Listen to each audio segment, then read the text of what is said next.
Samsung Galaxy Z Fold 5 may finally get the crease right. Now, this was exciting to me because I have been a fan of the folding devices, and I probably over the last 3 years have had in my pocket a folding phone, maybe more so than any other phone. It's gone on and on for extended periods of time, including every Samsung model. And I really wanted to use the Oppo Find N, but the software was letting me down because I couldn't get rid of certain regional elements that were very obtrusive. And it was just a headache kind of workaround to even try to make it work on the networks over here. But they nailed the crease situation.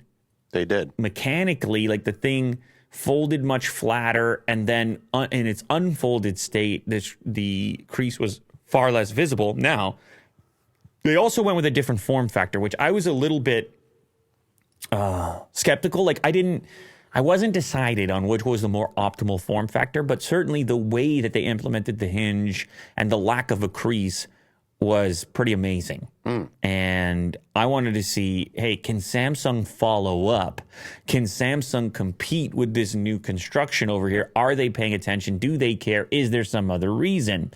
Now, speculation is the reason that they've delayed is because they've wanted to protect IPX8 water resistance. And for some reason, there is a limitation there from a construction perspective if you want to maintain a certain level of durability.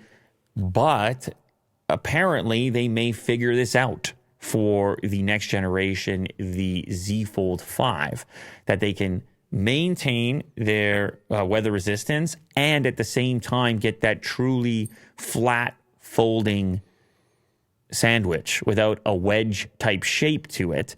And then what that's also going to do is achieve the more taut folded display when it's actually in its unfolded state. Now, what's funny is that this particular patent application, I believe is what it is, was originally patented by Samsung in 2016. A Samsung patent from 2016. Now imagine that, Will. I want you to try to remember 2016. The foldable stuff wasn't. It goes to show you how far in advance these companies need to be thinking about future technologies a decade into the future.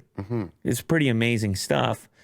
Anyway, yeah, so Samsung probably waited because of water resistance, rating, durability. After all, the very first generation of Z Fold, it had its durability questions, and people have been testing it out and having issues with it, and dust and dirt and particles and whatever else. So if they do it, they may want to do it right. It's quite possible. I'm looking forward to it. I'll definitely take a crack at the Z Fold 5. I'll tell you that right now. Exciting.